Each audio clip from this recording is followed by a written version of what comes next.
Um bom dia a todos, né? E hoje nós estamos num domingo abençoado, né? Uma manhã abençoada, 3 de outubro de 2021, aniversário do maior discípulo de Jesus na Terra, Allan Kardec, o codificador da doutrina dos espíritos. Então a gente vai tecer algumas palavras rápidas aqui agora sobre o professor Rivail, sobre o nosso querido Leonês, né? O nosso querido Allan Kardec. Então, nós sabemos que Jesus programou de revelar as palavras de vida eterna, o Evangelho, né, que é um código que é estudado no universo inteiro. Ele programou de jogar essas informações centralizando 3 etapas. A primeira etapa ele fez com a lei de justiça, com Moisés, né? A segunda etapa ele mesmo veio com a lei de amor, pois ele é o representante maior de Deus, Deus é amor.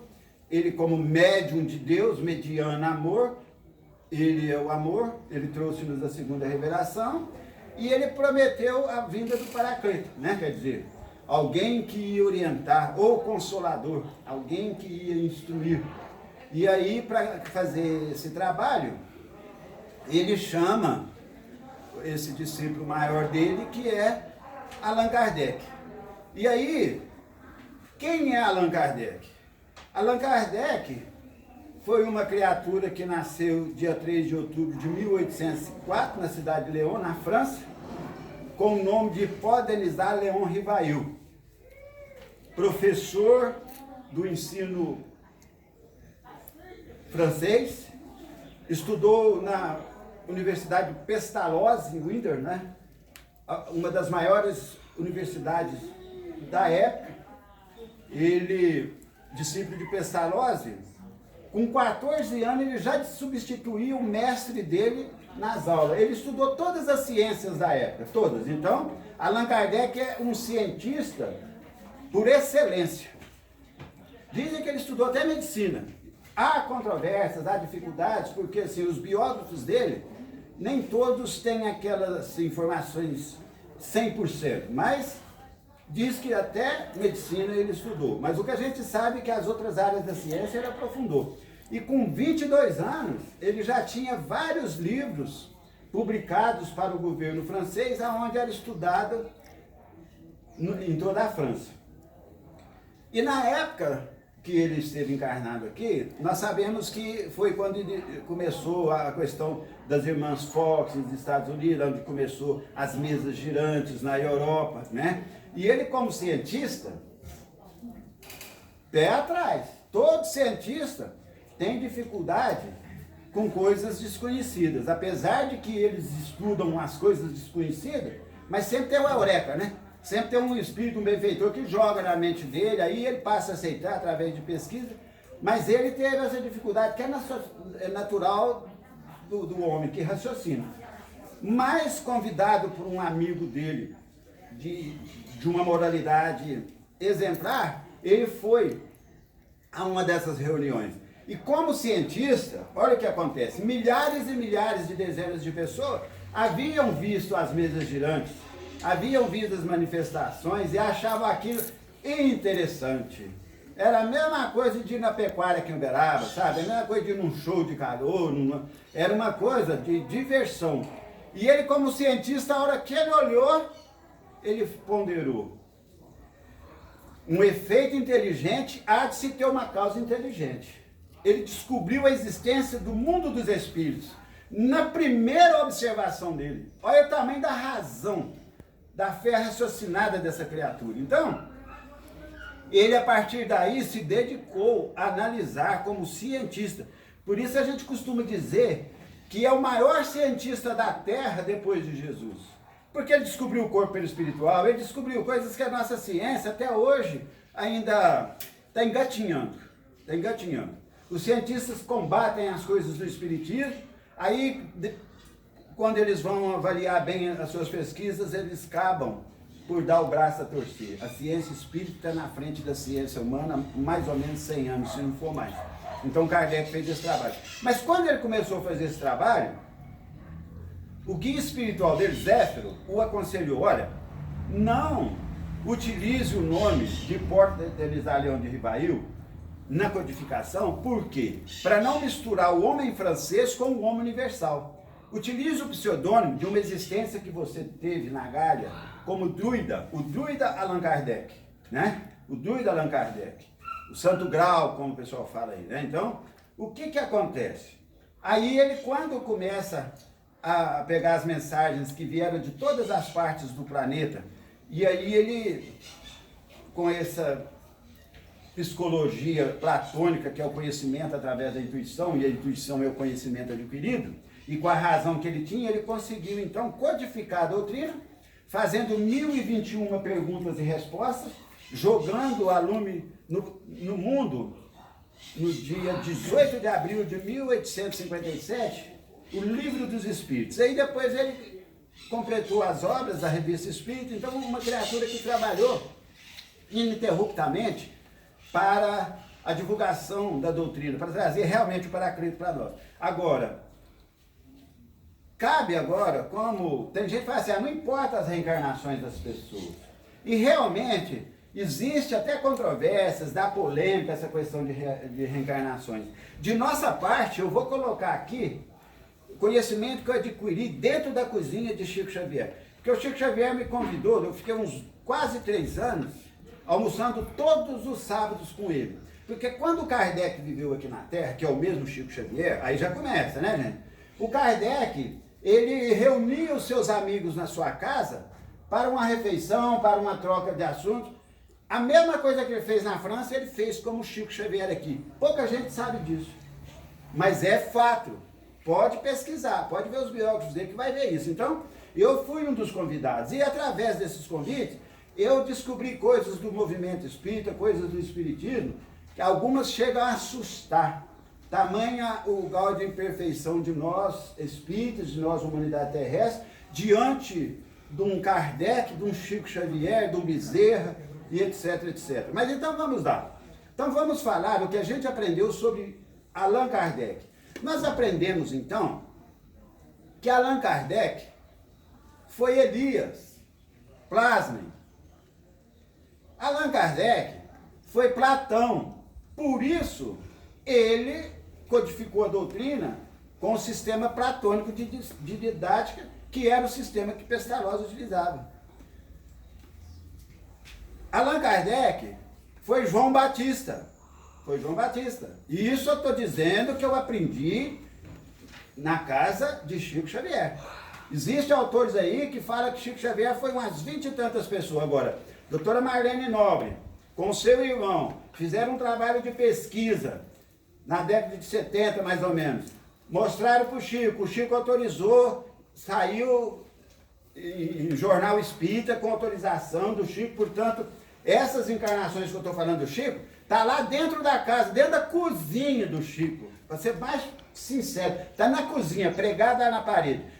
Então, Chico Kardec foi João Batista, depois ele foi João Hus. Fato é que quando ele foi Kardec, ele mesmo, no dia 8 de julho, ele comemorava o aniversário de João Hus e foi relatado para ele também, por Zéfiro, pelos mentores dele, que ele foi João Hus.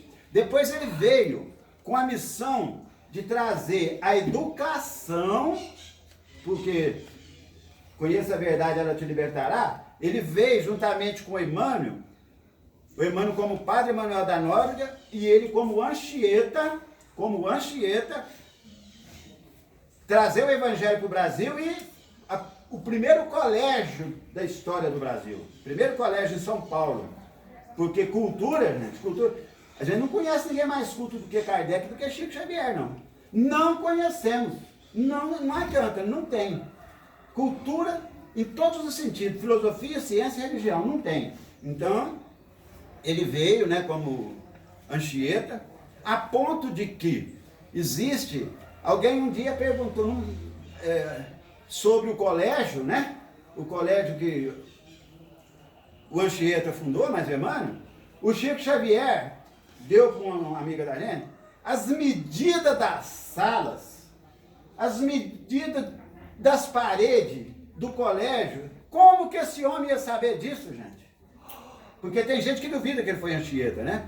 A mulher pegou os dados e foi conferir e bateu. Então, assim, são inúmeras as informações que o próprio Chico deu de viva voz que ele foi Anchieta. Portanto, quando foi para enterrar Chico Xavier, ele pediu para eles, ó, não deixa fazer comigo igual fizeram quando eu fui Anchieta, porque até hoje eles estão ralando o osso meu para poder fazer chá para curar.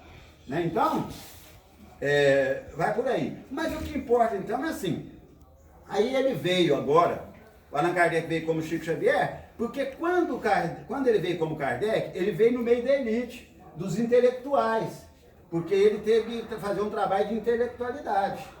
Só que aí depois Jesus falou, ó, você vai ficar pouco tempo aqui, até o Dr. Demeure, que foi o médico dele, desencarnado, manifestou para ele e falou, ó, você vai ficar por pouco tempo e você vai desencarnar, né? E vai voltar. Só que agora você vai voltar no meio do pobre, no meio dos pobres, no meio da pobreza. Vai atender uma outra classe de criaturas. E aí nós tivemos então, aqui em Uberaba, primeiro nasceu em Pedro Leopoldo, depois, dia 5 de janeiro de 1959, ele se transfere para Uberaba, dando continuidade a esse trabalho maravilhoso de assistência aos necessitados, tanto de pão espiritual como de pão físico, de roupa, de agasalhar no coração. Então, assim, fez esse trabalho maravilhoso, que todo mundo é testemunha aqui. Pena, né? Pena que nós não temos o mesmo entendimento das coisas e muitas pessoas não estão dando o devido valor a Chico Xavier porque acham que ele é um simples médium, um médium comum. Não, ele é João Batista. Jesus falou, dos filhos de mulher você é o maior. Ele é Kardec, o maior discípulo de Jesus. Ele é Chico Xavier, o maior médium de Jesus. Depois do médium de Deus, é o médium Chico Xavier. Sabe? Então hoje, nessa data especial, nós estamos falando sobre ele para a gente lembrar. E eu ainda estava conversando com a Verusca, mas o meu amigo Gabriel aqui agora, sobre essa questão da atividade de assistência fraterna que hoje o Kardec, na condição de Chico, colocou exemplarmente para nós. E aí eu quero encerrar minha fala contando um caso verídico de um amigo pessoal meu, sabe? Porque tem gente que fala assim, ah não, tem muita gente lá para ajudar, ah não, eu só tenho isso, eu só tenho aquilo, eu não posso, eu isso, eu aquilo. Um amigo meu, gente, que frequenta esta casa, muito pobre, na casa dele não tinha nem sal para pôr na água para matar a fome naquele dia, não tinha nada. O pai desempregado, a mãe desempregada, amigos meus também. E aí eram 2 horas mais ou menos da tarde, chegou uma tia dele, na casa dele, com 2 pães. Os 3, o coração chegou balançado de alegria. 2 pães, eles eram 3. A mãe, como mãe, partiu um pão para ela e para o marido e um pão para ele. E deu esse pão para ele. Bom, saciou a fome deles naquele dia, porque todo mundo sabe que um pão, além de matar a fome, muda a vida da gente. Esse amigo me contando que uns 20 e tantos anos depois, ele encontra com essa tia dele, lá perto da pecuária, da BCZ. Aí ele comentou com ela, falou, tia, aquele dia que a senhora levou aquele pão lá em casa, a senhora não sabe o que a senhora fez da nossa vida. Jesus que abençoe a senhora, nós nunca esqueceremos a caridade que a senhora fez. Ele falou, meu filho, quase que eu não levei aquele pão para vocês. Olha só, quase que eu não levei aquele pão. Porque eu olhei, eu sabia que vocês não tinham as coisas, mas eu só tinha 2 pão. E vocês são 3. Mas aí eu não sei o que é que me deu, eu levei os 2 pão. Então, gente, eu estou comentando isso aqui para a gente ver. O que a gente tiver, dá, pelo amor de Deus, dá, sabe? E aí, todo mundo sabe dessa outra questão do pão. Numa aldeia tinha um médium, né, um profeta, que não errava nada das suas premonições. E aí vem vindo 2 lenhadores e fala, hoje vocês não vão para a mata, porque se vocês for para a mata, vocês vão morrer. Vai acontecer um acidente com vocês, o alto me falou. Mas aí os caras, não sei por que das contas, eu acho que tem gente que não acredita muito em médium não, sabe? Foram para cortar os matos deles, e foram. E aí a aldeia ficou em alvoroço, né? Falando, nossa, o profeta nunca errou, falou que vai acontecer algo. Quando é à tarde, olha os 2 voltando de boa, subiando, né? Aí o profeta chamou, ele falou, mas o que é que vocês fizeram? Porque não é comum o alto me passar a mensagem e a coisa não concretizar. Alguma coisa diferente vocês fizeram. O que é que vocês fizeram lá? Eles pensaram, não, fomos lenhar, separamos a nossa lenha. Ah, tá. A hora que a gente estava indo de manhã, nós encontramos com um menino que estava com fome. Aí nós partimos nosso pão com ele. E o profeta falou, bom, eu não tenho culpa se Deus muda a vida, o destino de uma pessoa por causa de um simples pedaço de pão. Então, salve Kardec, salve Chico Xavier.